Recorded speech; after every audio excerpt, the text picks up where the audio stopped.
I'm just giving gossip today because you know what? Because the world is fucking trash and it's a fire. I don't know if you can tell.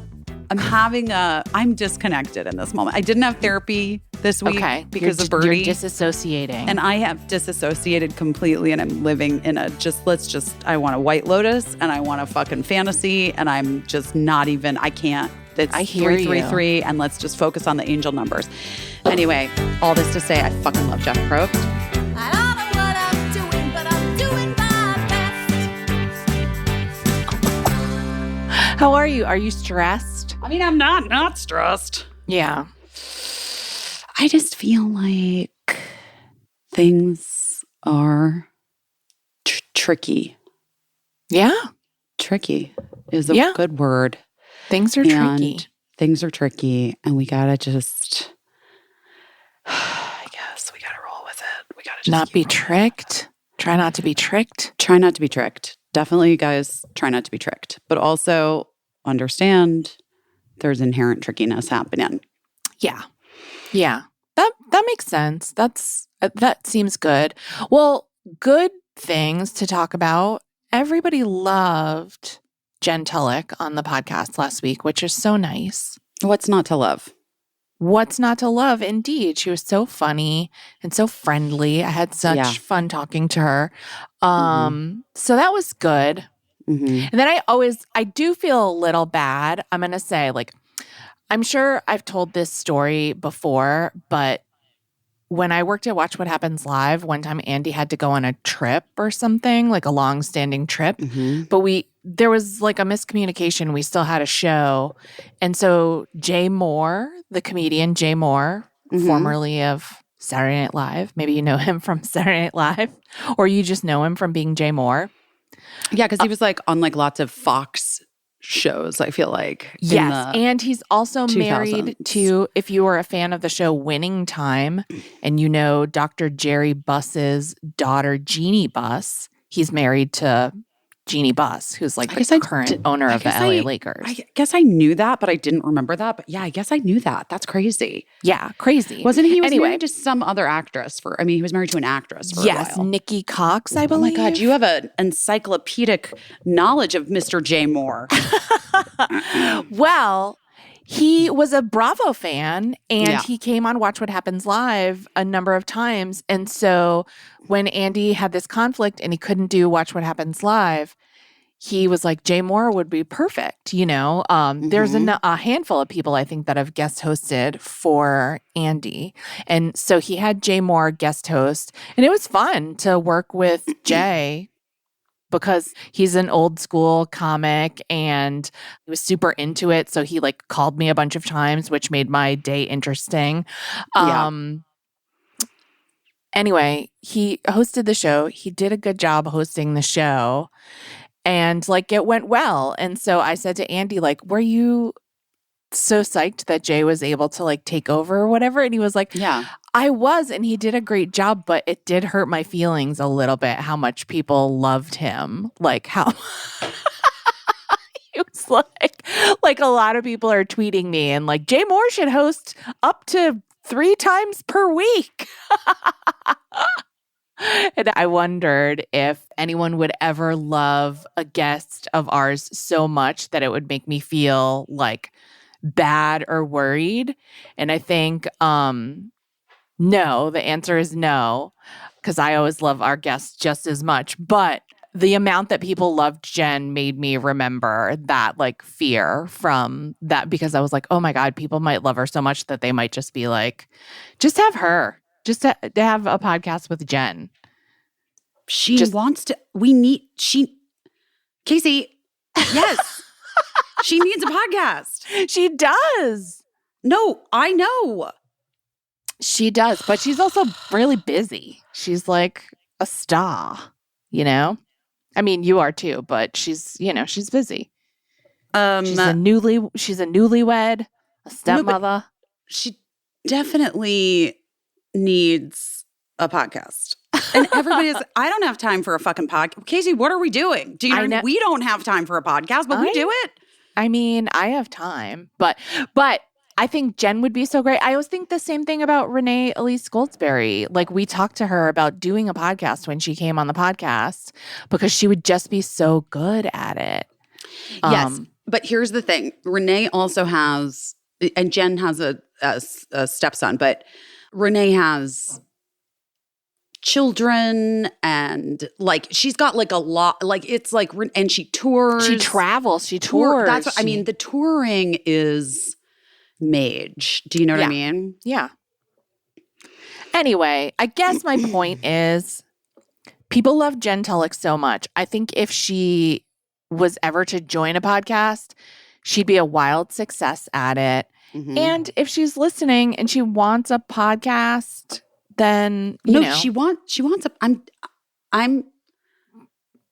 I'm telling you she wants a podcast. Oh, okay. Well, I'm happy we need to help her. I'm happy to try to produce it if she wants to. Okay, the number 333 is everywhere today for me. I'm so sorry. But I don't know what that means. 333? It's half of 666. Well, that tracks. Does it? I don't know. What does it all mean? Where are you seeing it? Times? Everywhere. Everywhere? Everywhere. There was a while when I was seeing 666 everywhere, and I was like, I don't think it means like the devil in the angel number world. Let me see. Let's just Google. Yeah, I thought I didn't even bother to look it up because I was just like, I bet it doesn't mean what what everyone's worried it means. The devil. Yeah. If I saw it on someone's forehead. Oh, a reminder to balance and a reminder to focus on balance and your higher purpose and let go of negative thoughts and fears. Oh, okay. That's like my everyday, so that makes sense. Honestly, I think that's great. Okay. The number 666 has a bad reputation because of the biblical meaning, obvi. Yeah. However, in the context of angel numbers, it's a very positive message. Okay. How to apply it? Try journaling about your dreams and your goals and things that you need to look after to help you grow with positivity. I'm the worst at journaling. I think you're good at it, but I'm not. I'm not a good journaler. Ma'am. You're not?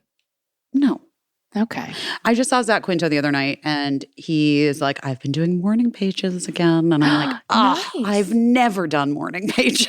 Wow. But that sounds great. Maybe we should. Can I confess to you something? Mm-hmm.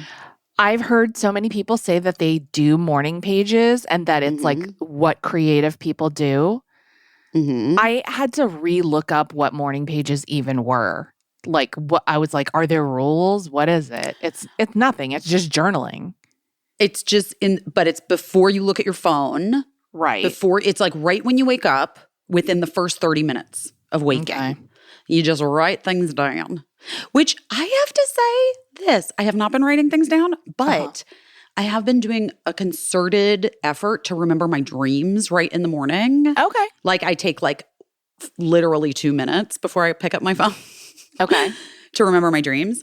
And I have had some wild dreams. And last night my dream, and this is just, I have the most obvious dreams, obviously.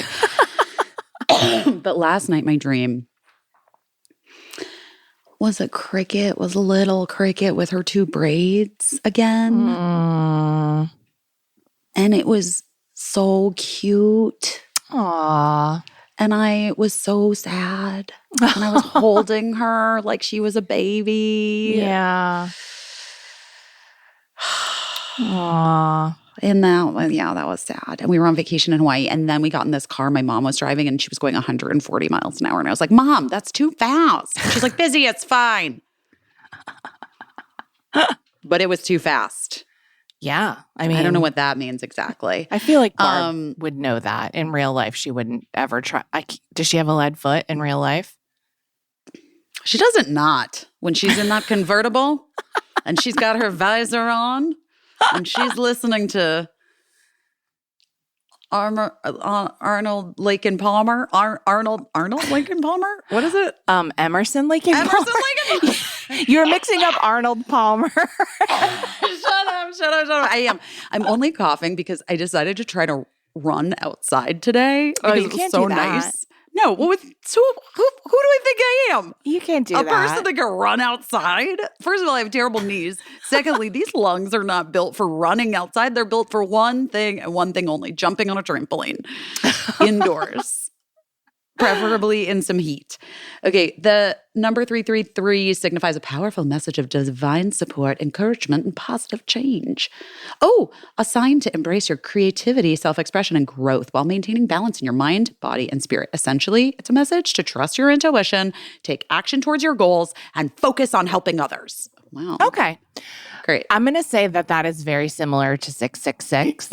And I'm going to, Yes. maybe they're related, or maybe it's just that all numbers are like a reminder. 777 can mean many things. Self-discovery, personal growth, divine guidance. It's all the same. It's all the same.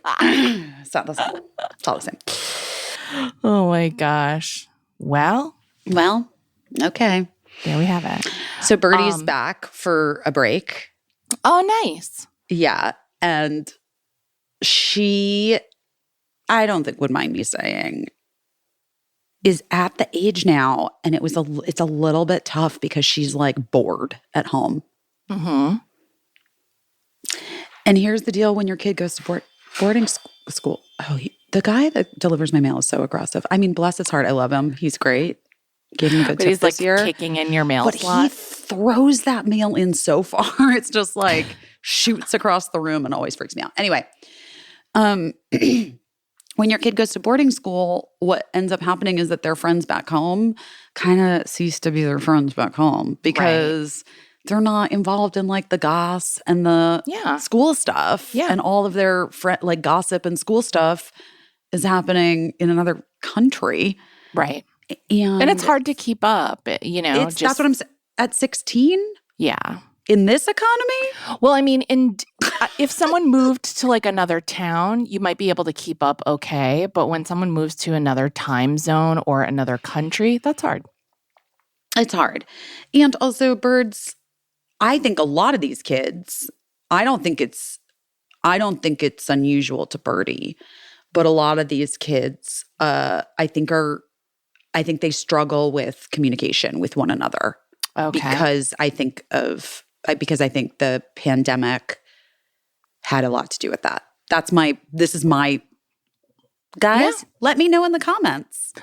If you have that experience with your children who came of age during the pandemic. Yeah, I get that. Anyway, so she's back. She's a little bored and was just kind of grumpy yesterday. And I get that because she also is always a little grumpy after travel. Yeah. But I was also grumpy because period, and was not feeling like interested particularly, but was trying my best to just be like a good mom. Yeah. You know what I mean? Yeah. And I was like and I was just like, and she also kind of like felt like she didn't feel great because travel and also her period, whatever. You know what I mean? Just like a lot. So I like gave her a bath last night, like got her in her bed. And then I'm like, okay, I'm going to go walk Jean's. I'm not taking Jean on a like little bit of a long walk just because I needed a little walk is the truth of the matter. Yeah. And then she FaceTimes me and she's like, what are you doing? And I was like, I'm walking. And she's like, I really would love, you know what I would love? And I was like, well, what would you love, Bird? She goes, I would love a charcuterie plate. I'm like, bitch, it is 10 at night. Where do you think I'm getting a charcuterie plate? And so I hoofed it over to the grocery store near me, but was closed. And then I get on the phone and I look at all the places and there's 2 bodegas that are like still open. It's like 10 or something like that. Yeah. So I go to the first bodega and they don't have little pickles and they don't have any cheeses, but he has like fresh sliced pepperoni for like sandwiches, but he's out of prosciutto. Okay, great. So I get the pepperoni there and something else. Oh, I got like a sparkling apple cider. And then I went to the other bodega. And this other bodega, by the way, a beautiful manchego on the shelves. Nice. A wonderful selection of brie. Wow. And then they had prosciutto in a package. So I got that. And then some mustard and cornichons. So I come home and make her this like charcuterie plate, Ritz crackers, obvi. And bring it up to her. And the consensus, in case you're curious, and a string cheese and the manchego. Sure. Is that she wasn't into the manchego, but I was. It's delicious. Oh, nice. The prosciutto, she said, tasted old. I was like, it's aged. It is old. That is what prosciutto is. I have. Do you want to hear what I think prosciutto tastes like? Feet. Bloody nose. That's disgusting. I know, and I totally get it. And I like it. Actually, that rings true. I feel so horrible, but there's something about it that tastes like, what your mouth tastes like when you're like recovering from a bloody nose. I'm sorry to prosciutto lovers. Yeah, it's upsetting. It is upsetting because now that's all I'm going to be able to ever. I know. And then it's one of those things where like I want to like it because it's like that's how much I want to be liked in this world, is that if someone serves me prosciutto, I'm like, I should try it because I want them to like me and I want to like it. All the cool kids are eating prosciutto, and every time it just brings that up for me, and I'm not on board with prosciutto at the moment. Okay. Sorry. Well, she wasn't either. Maybe she thought it tasted like bloody nose. But the pepperoni was a hit. Oh, nice. She housed that pepperoni from Bodega number 1. Anyway, it was just like one of those moments where I was just like, when you want to like just be like, no, kitchen's closed or whatever. Like you just want to like live in some weird old school mom version of life. Do you know what I mean? Yeah, sure. But you should also remember it next time you're feeling like you're not a good mom. Remember the great bodega scavenger hunt. The charcuterie scavenger hunt for 2025. At 10 p.m. 10:30 at night. That you're a good mom. Oh my God. I thought you were going to say that you tried to, like, I wondered if you could get like a charcuterie plate delivered from one of the delivery places. Oh, you don't think I looked? I immediately hopped right on Caviar and then Postmates and then Uber Eats and then whatever, all of them, DoorDash. DoorDash. I hopped on them all. You know that when it comes to grocery shopping and meal planning, I'm kind of the worst. It's like I get into a grocery store, I see and I'm just like, I don't even know. I don't even know. And then I don't have time. Decision fatigue. Yeah. It's decision fatigue. But it all has changed thanks to Hungry Root, which is the easiest way to eat healthy. Because Hungry Root is like having your own personal shopper and nutritionist all wrapped into one. They take care of the weekly grocery shopping, recommending healthy groceries and meals tailored to your tastes, nutrition preferences, health goals.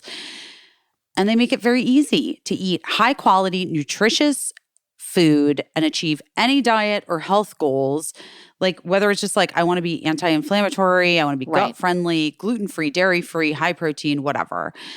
And they take all the guesswork out of shopping and planning and cooking because they make it very simple. You tell them what your goals are, your preferences. They fill your cart with personalized recommendations that get smarter as they learn more about what you like and what you don't like. And all of Hungry Root's recipes can be made in just 15 minutes or less.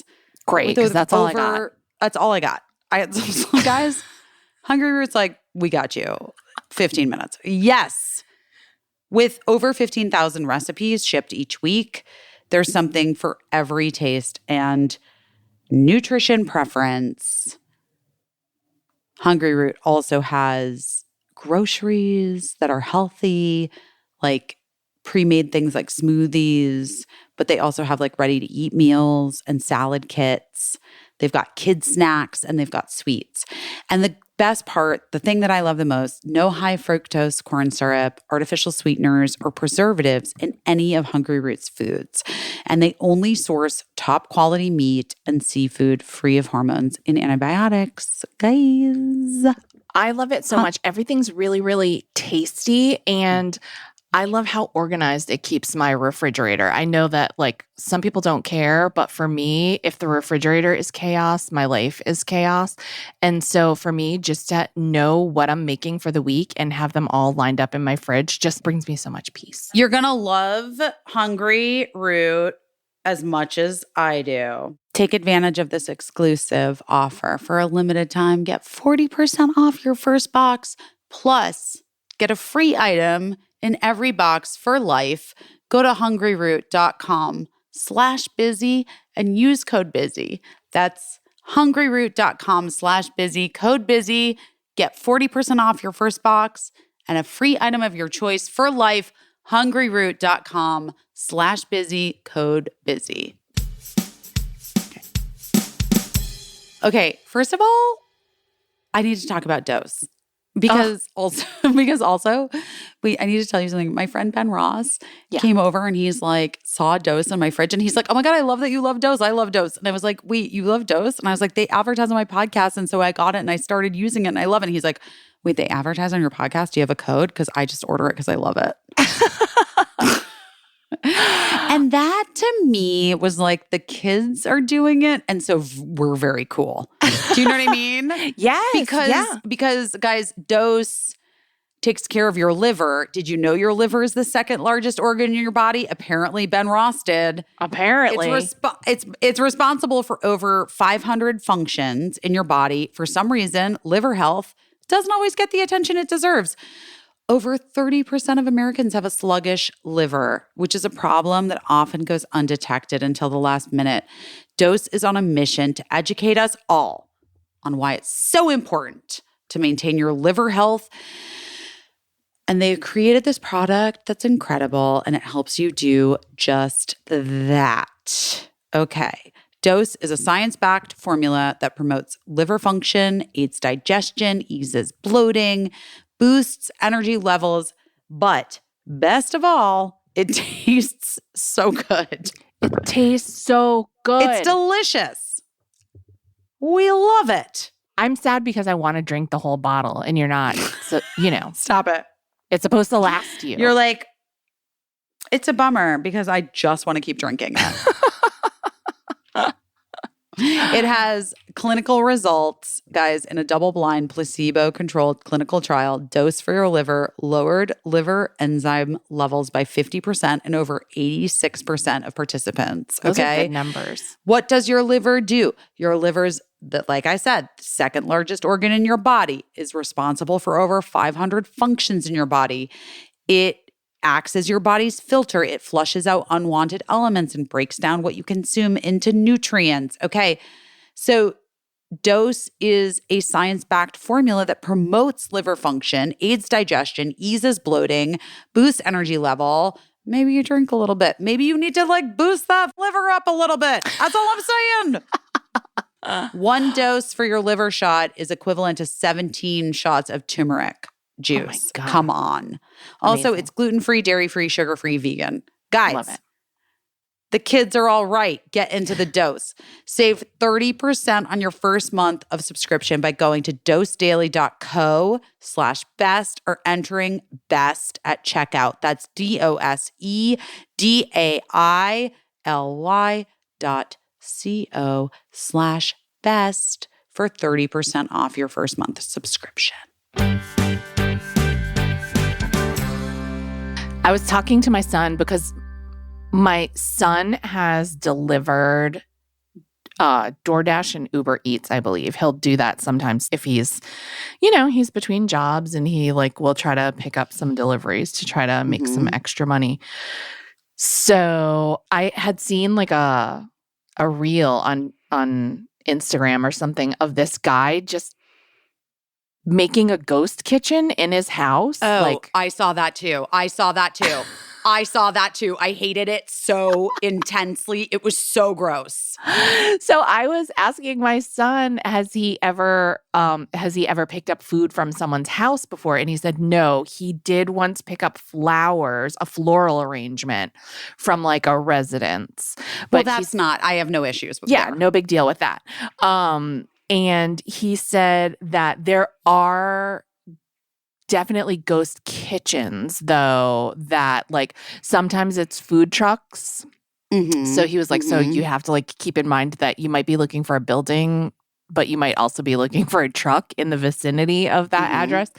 And then he said that also sometimes restaurants, I guess when they're doing like a slower business for like their cuisine that they serve, sometimes the kitchen will also offer like a totally different cuisine that they're cranking out, like, you know, like.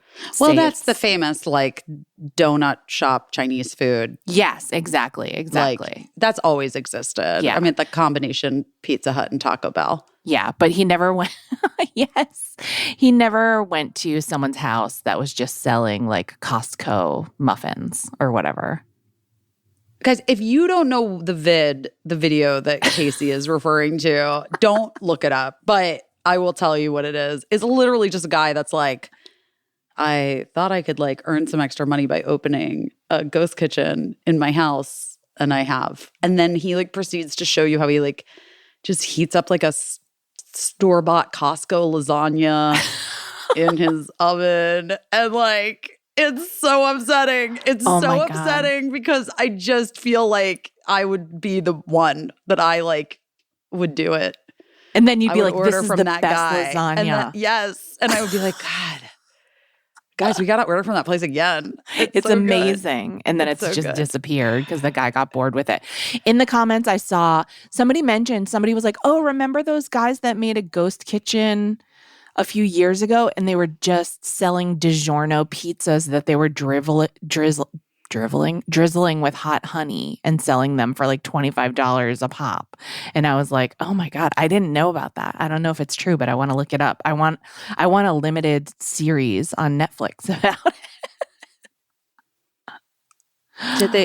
What happened? I don't know. I knew that.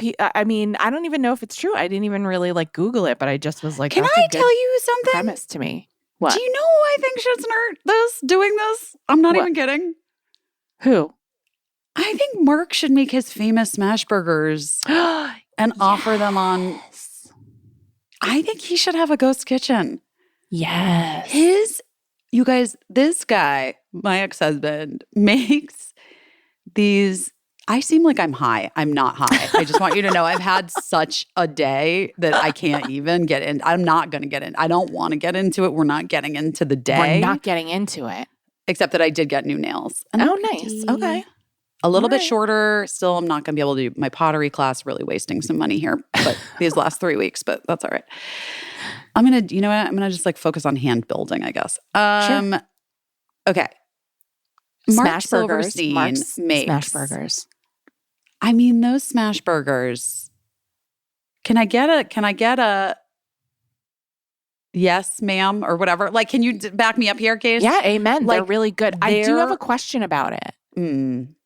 Yes. My question is, this is my impression. Whenever you guys were still married and you're having parties and say like smash burgers or like an artisanal cocktail was being served, that would be like Mark's domain. Yes. And I feel like he would be busy the whole party, like making burgers or like repeating, like making these cocktails over and over. But my question is the way that he would always like say like, do you want a burger? And then you'd be like, yeah. And then he'd like run off to like make a burger. And then like would eventually, you know, you'd get to talking or whatever. And then eventually Mark would come and hand deliver like an individual preciously crafted burger to you. Yes. And I always wondered, same with a cocktail, like one cocktail for you. And then he'd like rush back to from whence he came. But I always wondered, was he making everything individually or was he making like a big batch and just delivering? Because the way that he delivered it always made me feel special. Like, this is made just for you. Just this, I went to the grill and made this one burger just for you.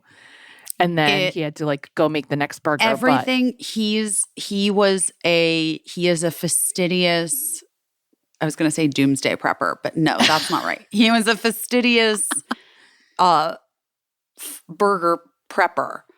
So all of the burgers were weighed. He made all the meat, like weighed out all the meat. Got it. On a scale and made these little like balls on parchment paper. Oh my God. On baking sheets that were in the refrigerator. Yeah.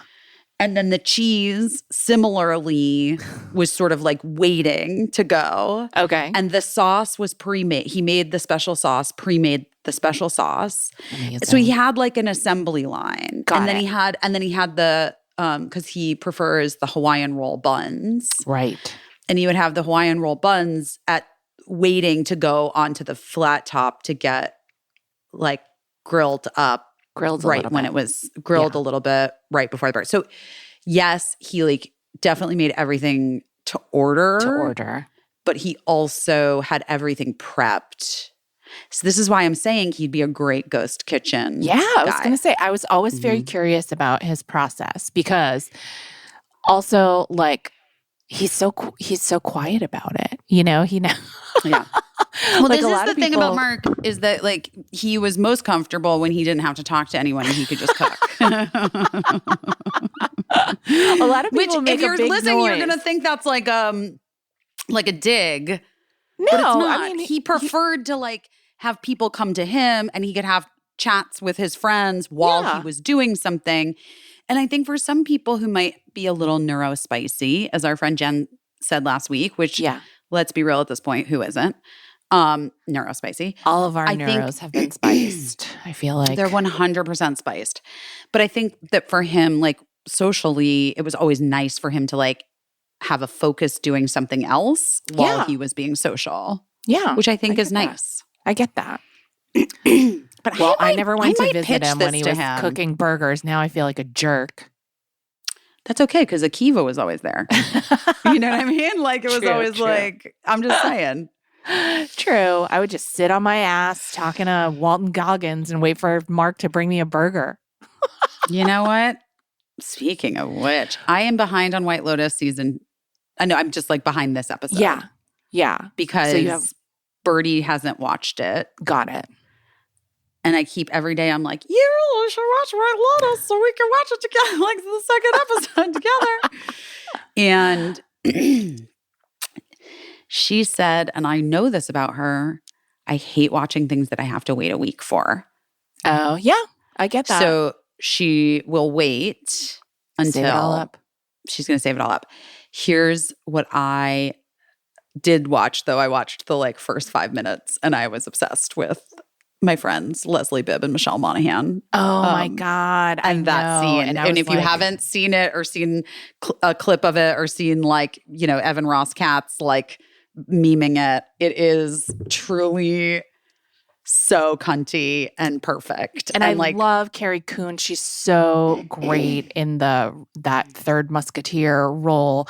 But it's so funny because Michelle is like the nicest, most angelic woman in the world. So to see her playing like a little bit of a mean girl is so funny. But that's the thing though. I don't think she is. Like they're like, and Bibb, well, you know, Bibb is a good friend of mine. Yeah, I know. The saddest thing is that she invited me to come with her to to Oscars stuff because she's going to go to some things. Aww. And I'm shooting a commercial in New York the very next morning. Aww. And I actually tried to see if they would move the commercial so I could go. Because I like, it would be so fun. And I love Bibb so much. And like, I'm so her in that she is so fucking good.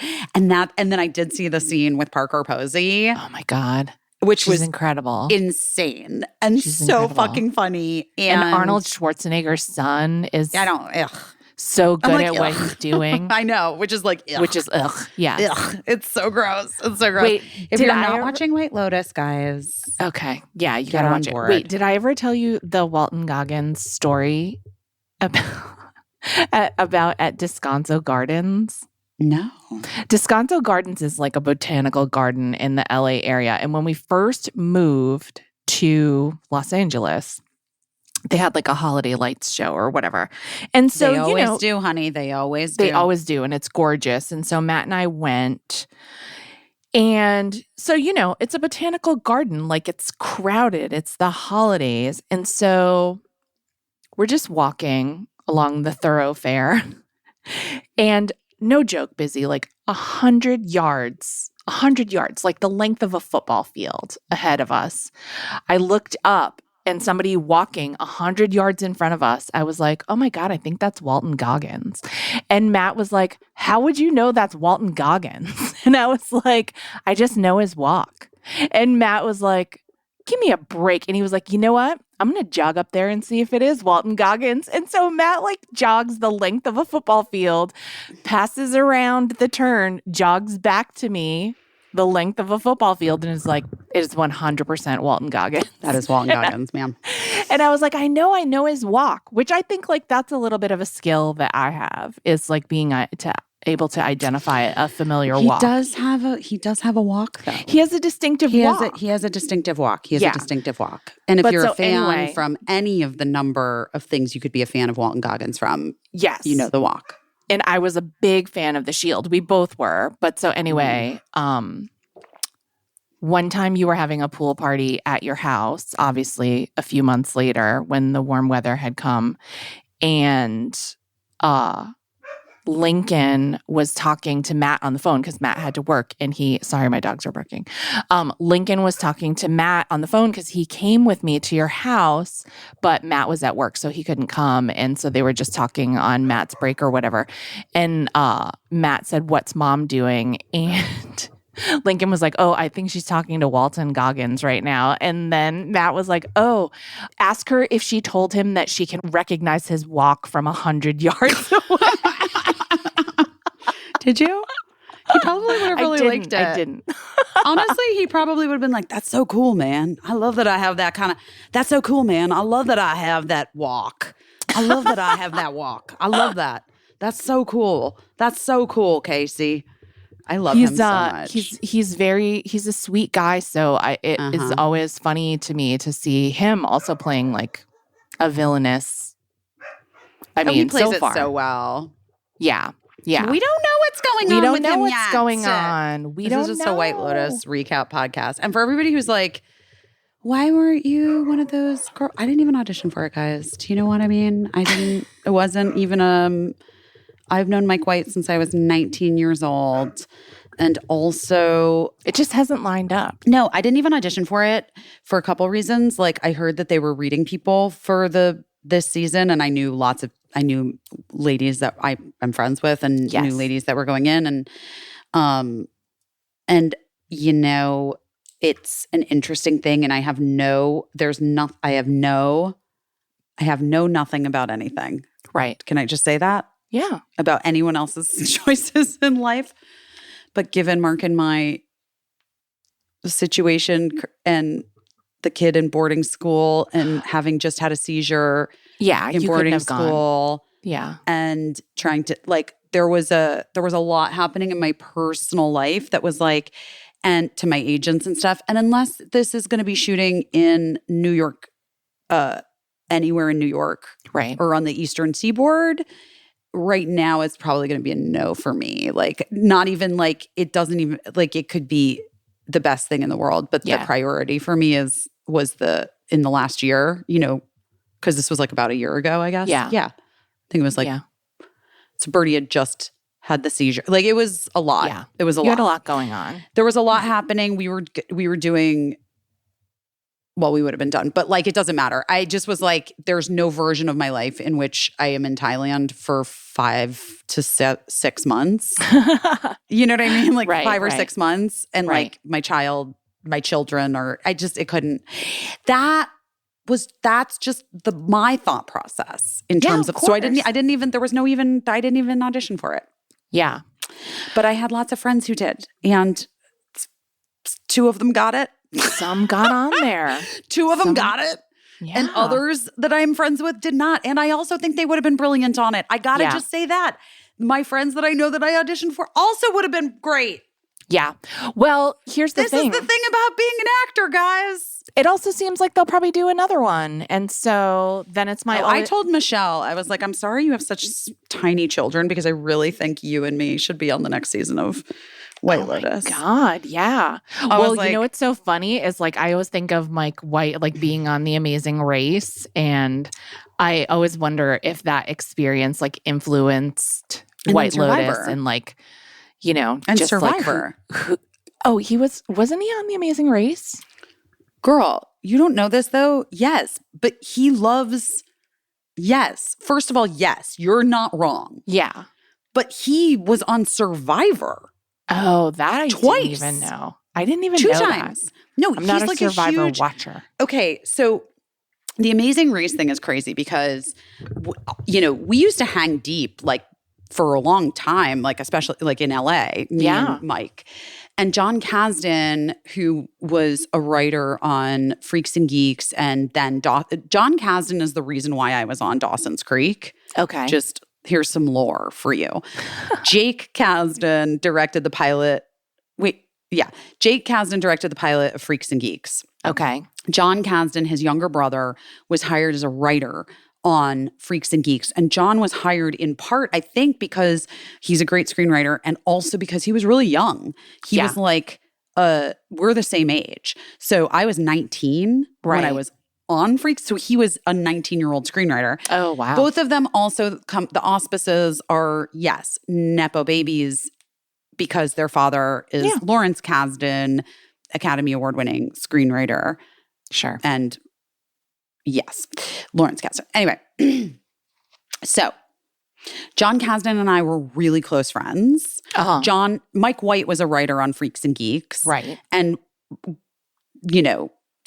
said to me and others at the time that he took the job because he was obsessed with the character of Kim Kelly. And he wrote the episode, Kim Kelly is my friend. And if you watch the episode, he is my brother with brain damage on the sofa sleeping. Oh, okay. Okay. I'm just giving you guys the full lore here. Yeah, the full lore. So then Mike and John and I were really close friends, and John and Mike were really close friends. Yeah. And John then got cast, which is not what they say in the writer world. John then got a job writing for Dawson's Creek. Yeah. When they were going to the college years, and he and I were like very, very close friends. Yeah. And he was like, there's this part. We're gonna do this part. Tom Kapanos is obsessed with the idea. You guys, this is literally how John Kasdan talked. He always talked like an 80-year-old man. Yeah. Even when we were like 19, 20, 21 years old. He's like, Tom Kapanos is obsessed with the idea that it's going to be you and you're going to get this part and you're going to be on Dawson's and I'm going to write all your stuff for it. And also, you have to understand, Mike White wrote on Dawson's Creek. Oh my God. Year 2, I think. I think somebody, maybe year 1 or year 2, before my time, no, it must have been year 1 because then year 2 of Dawson's Creek, he was on Freaks and Geeks. Okay. So then John Kasdan goes to Dawson's Creek a year later. So there was a year in between. Yeah. And I joined the cast for seasons 5 and 6. Essentially because John Kasdan was like, you've got to be Joey's crazy roommate and Tom Kapanos loves it. And I did test against other actresses, but it was the one time where going into it, I was like, I'm pretty sure I'm getting this fucking part. You know what I mean? Wow. And the other actress that I tested against ended up on One Tree Hill. So guys, everyone's fine. I made some Goodles the other night. I got to tell you, boy, did it hit right. That Hatch chili. The Hatch chili is so good. I also tried the bacon last night and it was very good. I haven't tried the bacon yet. I'm going to make it. Delicious. Guys, Goodles is a mac and cheese. It's a pasta with more protein and nutrients. It changes the game a little bit. They have so many great flavors, and they also have vegan and gluten-free options. And every serving of Goodles has 14 grams of protein, 7 grams of fiber with prebiotics and 21 vitamins and minerals from real plant sources. It's a low glycemic index food, which means it gives you steady energy instead of a carb crash. And it's kosher and clean label purity award certified. Trust us, you need some Goodles mac and cheese in your life. But also, don't forget their nutrient-packed pasta too, which I love to make, guys, their nutrient-packed pasta. And then I do like my little turkey marinara sauce. And then, whoa, it's delish. Okay. So you pick up Goodles on your next shopping trip. It's available nationwide at major grocery stores and Target and Walmart. We know you're going to love Goodles as much as we do. Look for Goodles. Oh, positive. Oh, I'm positive. Love O's. You love O positive. I love O positive. I really love O positive. It's a O positive. It's a women's health company, Yeah, which is 5 amazing. million women love O positive. Yeah, I mean, guys, you probably love O positive is the truth. I had a friend. I had some O positive urovaginal probiotic on hand. Nice. She'd been struggling with a little vaginitis situation. And I was like, girlfriend, I need you to give this a try. You know what I mean? Yeah. And I'm not saying this because it wasn't me. Like, you know what I mean? Like, Right. I just haven't been having sex is what I'm going to, you know what I mean? I'm just saying, I hope your vag is. And if it is, and you're like having an issue with it. And then it gets a little side issue. Something, or a side issue because of a new like element that's being introduced into it. Then let me tell you something. The vaginal probiotic might be the thing that you need to get into, and probably you should. Okay, because Uro is a probiotic blend specifically formulated to support vaginal health. It balances healthy vaginal pH. It supports healthy vaginal smell, maintains healthy vaginal flora. If you're a person who you don't know, you're having sex, you're wearing tight clothing, you're working out and not changing your workout clothes. I don't know. You have different hormones. You're having your period. Whatever. All of those things disrupt vaginal health, can lead to an imbalance in vaginal flora and pH that causes unhealthy vaginal odor, taste, abnormal discharge, discomfort, and other issues. And urovaginal probiotic can help. It's a blend of 4 powerful strains of lactobacillus probiotics backed by research that shows these strains support healthy vaginal life. A healthy vaginal life. I want my vag to have a healthy life. Do you know what I mean? Yes, we all do. Anyway, when taken daily, 2 capsules a day, Uro delivers noticeable benefits within 8 weeks. Lots of people see results sooner. Many customers talk about how the improvement in vaginal health led to greater confidence and better sex and intimacy, and just being like, yeah, this is chill. My vag doesn't feel weird, which is ultimately what we all want, right? So take proactive care of your health and head to opositive.com/busy or enter busy at checkout for 25% off your first purchase. That's opositiv.com/busy for 25% off. All right. So a couple years after Dawson's Creek, we were all hanging out, I think at John and Jake's parents' house. And Mike tells this story that is so fucking funny, which is essentially that we're all obsessed with The Amazing Race and whatever. Which then sidebar, guys, the lore is so deep that when Birdie's not even a thought in my head at this moment, okay? But years later, when I have Birdie, and then years after that, when she goes to kindergarten, who does she become friends with in kinder, first, second, third, fourth grade I guess she left in fourth grade. But K through 3 was good friends with a little girl whose father is Bertram Van Munster, the creator of The Amazing Race. Oh my gosh. Okay. Let me tell you about he is the loveliest person of all time. And I love him so dearly. He is the sweetest man, and he was the sweetest dad, a grandpa dad, but he was so sweet. Sure. Anyway. And Elise, his wife, gorgeous producer on The Amazing Race. That's how they met. And they fell in love, and then they had their child, and she's Birdie's age and he's my dad's age, and it's fine. Anyway, it happens. Guys, Mike tells the story about how he convinced John to audition for The Amazing Race with him. And so they audition for The Amazing Race and then they like get called back and then they get called back again. And then John, like, I guess hadn't really watched The Amazing Race.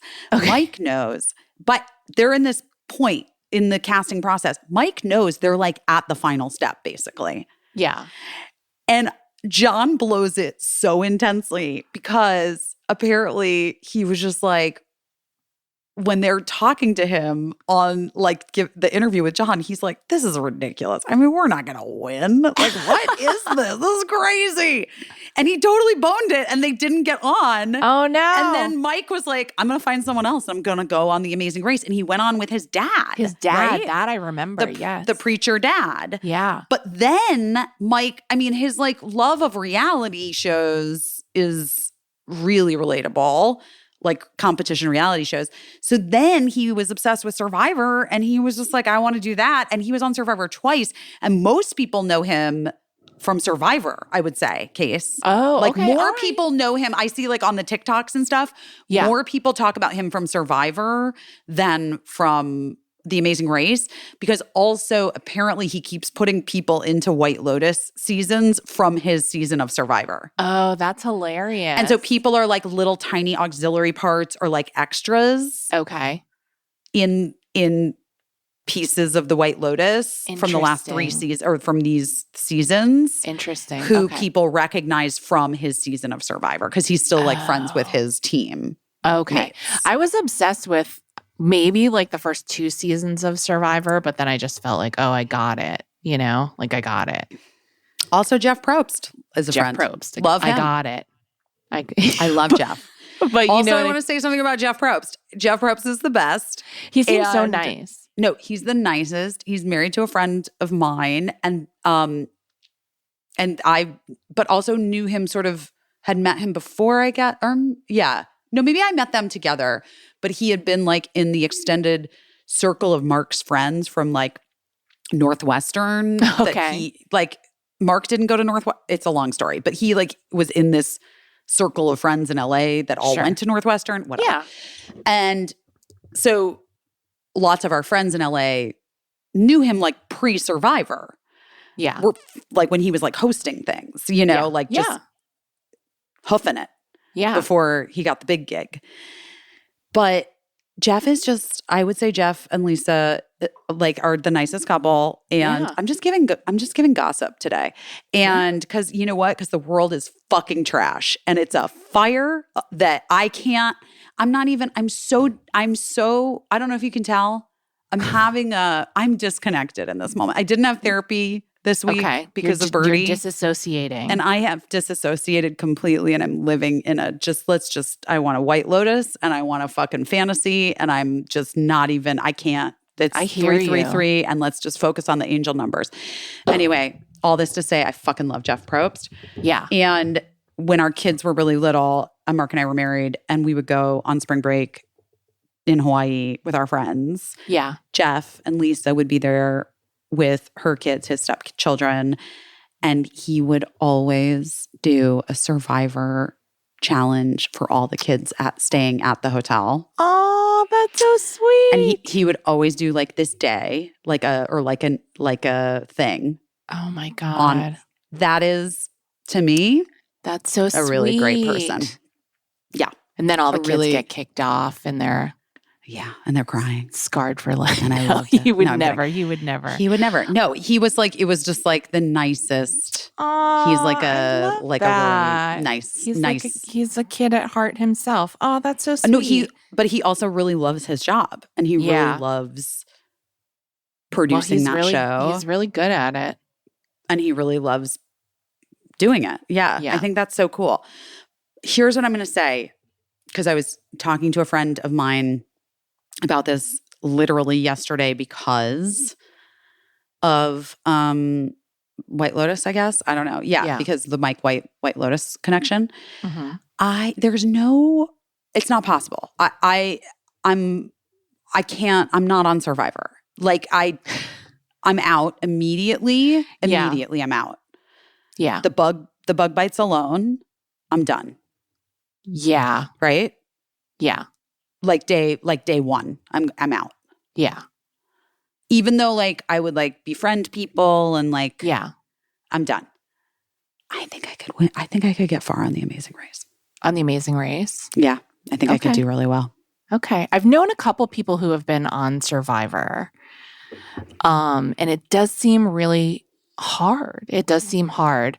There's this new show, The Extraction, where it seems kind of like it seems kind of like a Survivor deal. I haven't watched it. I'm just going on like half paying attention to promos, but your family watches you on monitors and like they decide whether to pull you from the competition or not.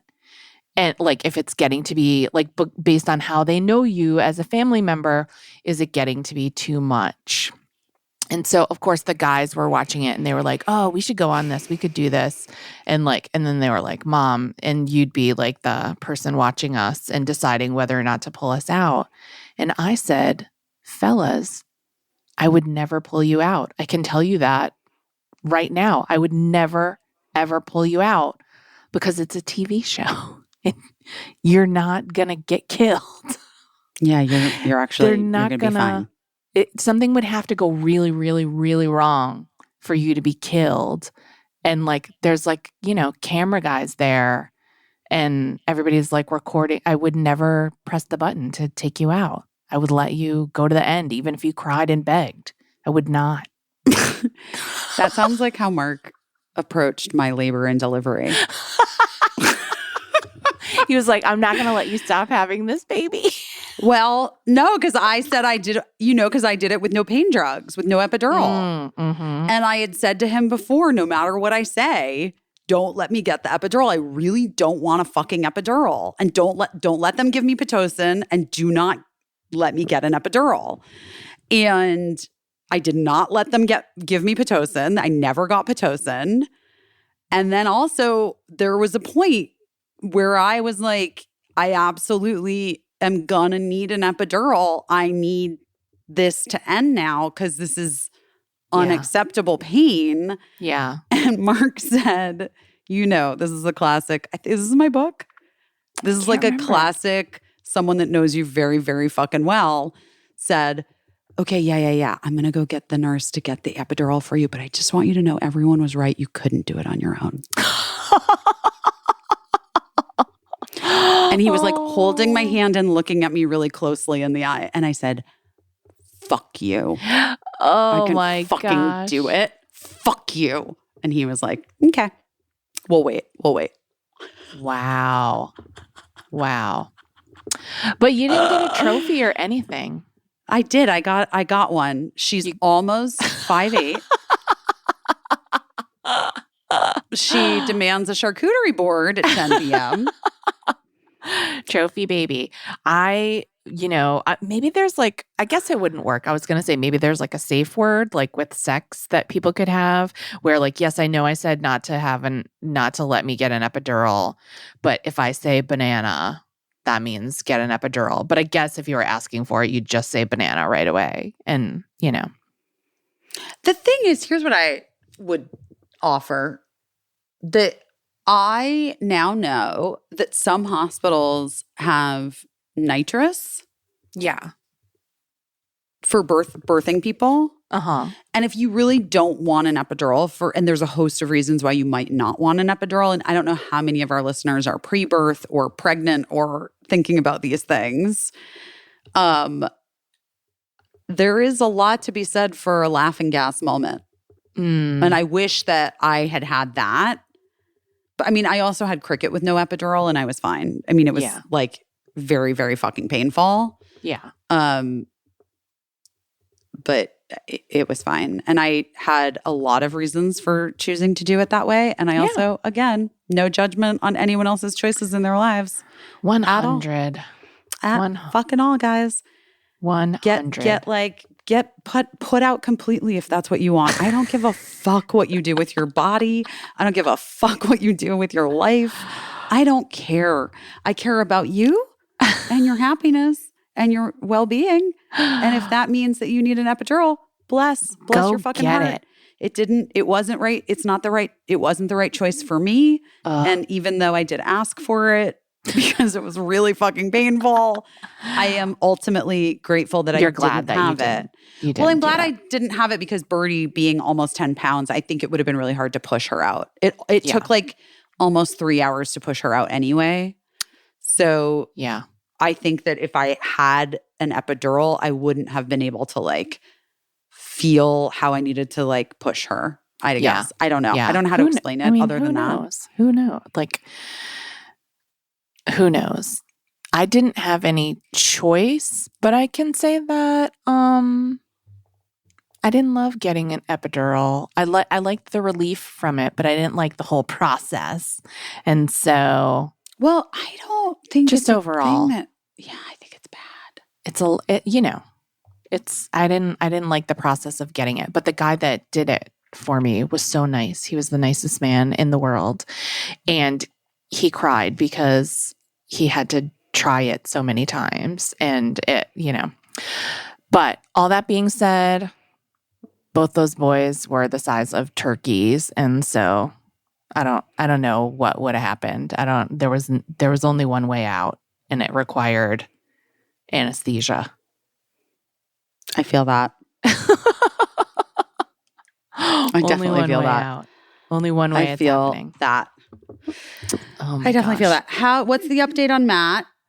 Matt is doing pretty well. He's not walking with a cane anymore, so that is good.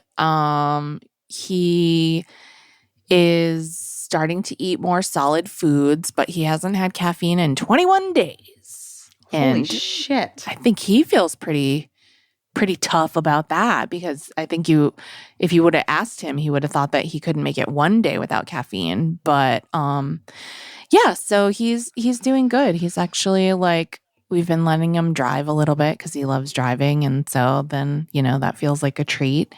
I would venture to say that he's probably like a little bored being around the house, but he still can't really lift anything. So that stinks, just because I'm sure he'd like to be doing something, or like, I'm sure he'd like to be 100% recovered and back to work, but he can't. So it just takes time. So I've been giving him little phone-based assignments because that doesn't require any lifting. And he claims that it's nice to be around,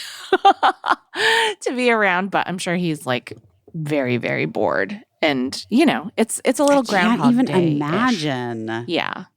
But I think they fixed him up pretty good. It seems like he has to go back to the doctor soon, and they'll like reevaluate if he's like ready to go back, or if he needs another couple weeks or something. But he's good. He's good. And we're all still trying to take good care of him. So and probably I know you have been. Yeah, we definitely have been. But it's like, you want to let a person do what they can, because like he has to make progress and stuff like that. But it is really hard. It's hard to watch like someone getting worn out by like making a pot of macaroni and cheese for themselves, And then he has to like pass out after. And I'm like, you're trying to regrow a new abdominal wall. Yeah. Yeah. You got to be easy on yourself, Matt. Yeah. Like he's got to like, it's hard. I mean, I can't even imagine. It would be like if I had to all of a sudden have abdominal surgery. Abdominal surgery. Abdominal surgery. And here's what I will say. This is growth for Matt, is that you have to wear like loose fitting clothing because he has like 2 incisions on his abdomen, and one is quite big. And he has always loathed and despised sweatpants. Like, some of us don't judge. We listen and we don't judge. But I'm going to say, I think Matt is judgmental about sweatpants. He doesn't like to wear them himself. I don't think he particularly likes to see people in them unless they're working out. Like, I think it's one of those things that he's like a little curmudgeonly about. Like, I think he thinks it's a scourge on this world that people just wear sweatpants to like hang out. And he has had to wear sweatpants, and he's like, I'm a real sweatpants convert. Like, I get it. They are comfortable, and I get why people wear them. And I thought that was good. I thought that was a good attitude for him to have instead of like being mad that he had to wear sweatpants. I mean, so we can also relabel them as Emily Beebe and I have as just soft pants. Soft pants, yes. We don't need to call them sweatpants. We can Yes. just call them soft pants. Stretchy pants. I don't know. Yeah. No. Just soft pants. We don't know we don't know what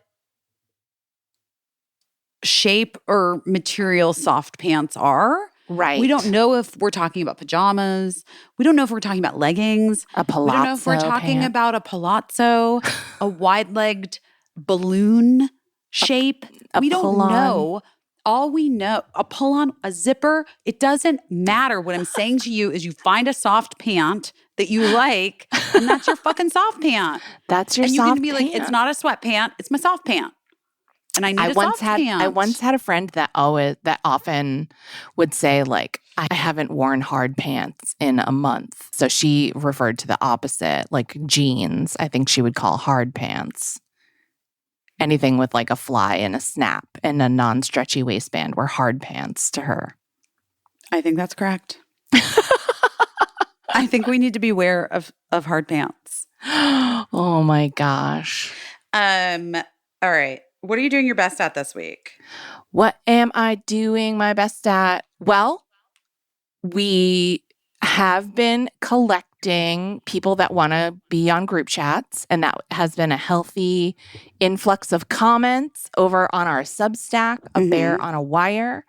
And so people want to be in group chats. So I've been working on pairing those people together. And as soon as I'm all the way through the list, I will start introducing people, I think via email. But so I've been doing my best at that and just trying to do the things that are on the list to do, Like there's that. I renewed my car registration via the website today. Wow. And I remembered to do it before I owed a late fee. Felt good about that. I love that. Haven't been good at doing those morning pages like Zachary Quinto has been doing. It's not happening for her. Which I had been doing them. So I got to get back to that a little bit. But it's hard. It's hard a little bit when, okay, see if you can relate. I bet you can relate to this, which is that like if you have an appointment at noon, it's hard to accomplish anything before noon sometimes. Like you feel like you can't start something mentally before. Maybe you can't relate to it. I know a lot of people say this, like, and it's really hard. Like if you have a 4:00 appointment, feeling like you can't do a thing until then, and then it's like a whole wasted day. This is an ADHD like marker. Yes. Yeah.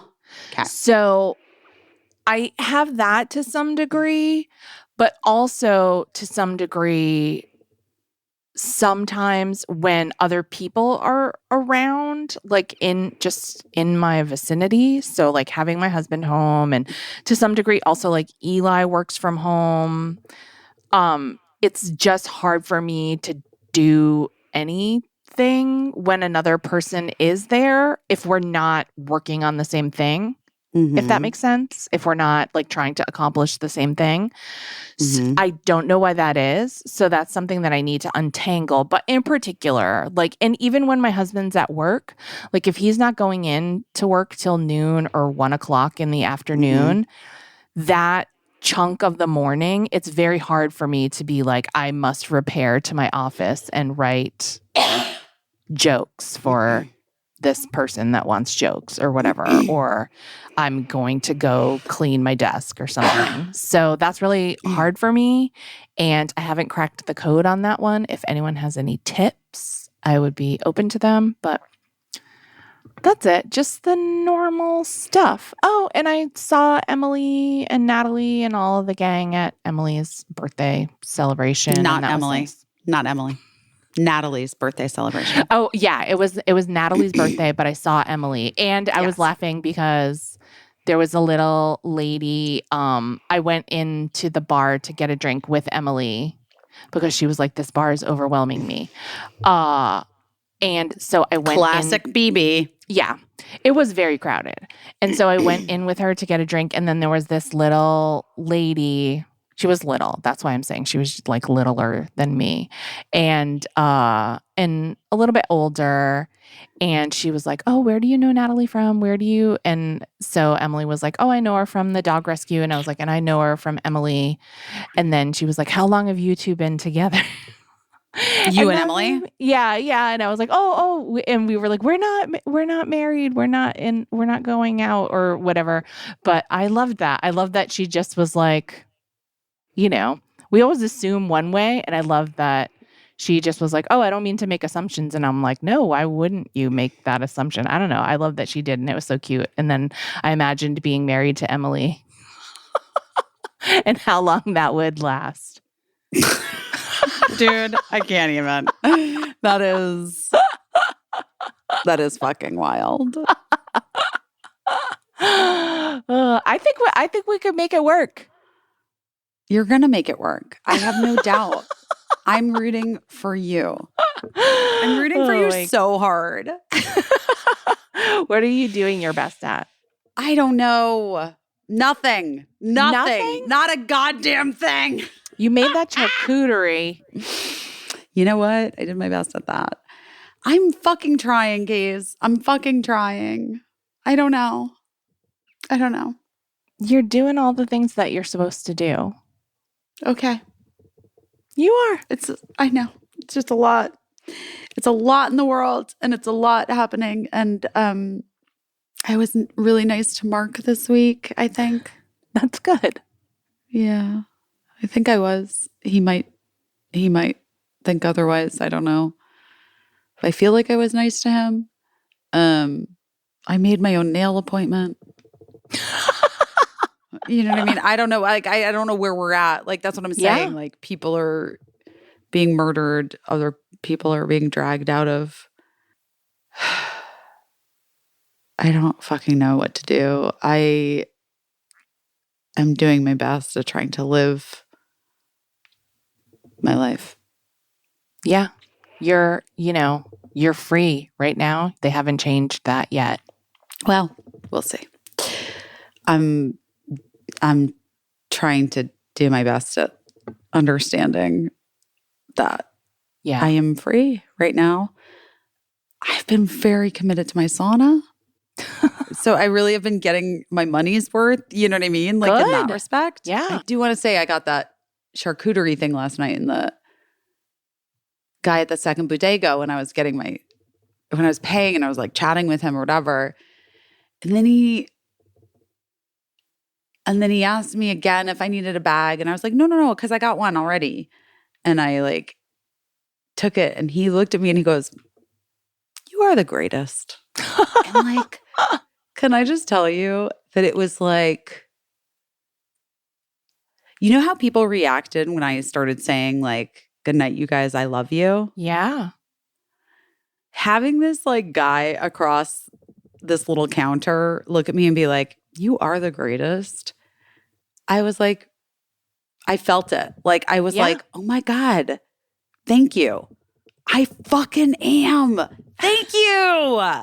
Like, I felt such a renewal of like understanding of my own thing, you know? Yeah. From the guy at the bodega last night at 10:25. Well, I mean, I know that I famously have told this story on this podcast that one time a doorman just like stopped his whistling to smile at me and say, "How are you doing?" And I had a complete breakdown because I wasn't doing good. But he was like, he looked at me and saw me and and like acknowledged me. And it had been so long since anyone had acknowledged me, I felt like. And, just like the amount of sincerity in his voice and like taking a minute out, and also like, I'm sure he said, "How are you doing?" to everybody passing by, but he like really connected with me in that second. And so I think that's great. I'm glad you felt seen by the bodega guy. And then I'm sure in turn, you are seeing others and giving them that moment because you are the best. I just feel like I do that. Yeah. I do. I always do that. Yeah. That piece I always do. You know what I mean? But it's just a good reminder to like, because sometimes I'm sure other people are like, oh, I don't want to be weird. I don't want to say something weird, you know? And it's like, I don't know, if you're being weird but kind and not like menacing or overwhelming or freaking somebody out, like I think it's okay, you know? Yeah, I do too. Don't jump out from behind anything to tell someone they're the best. Don't do that. Don't do that. Don't do that. But do not if you're in the same space and, you know, and it feels like you could just say like, oh, what a nice outfit you have on today, or like, thanks for holding the door for me. That was really kind. Or, you know, just like little things, the littlest things. I do love all the little things, you know? Yeah. Like the Blink 182 song, it says all the small things. And then I don't know the rest, right? But I do know that exists. How is it? All right, guys. I gotta go. We love you so much. We love you so much.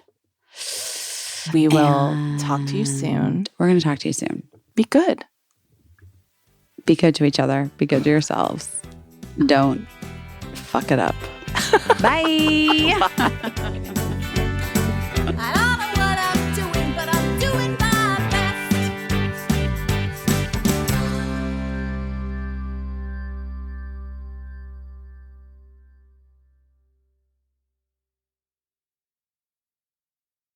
Oh, no.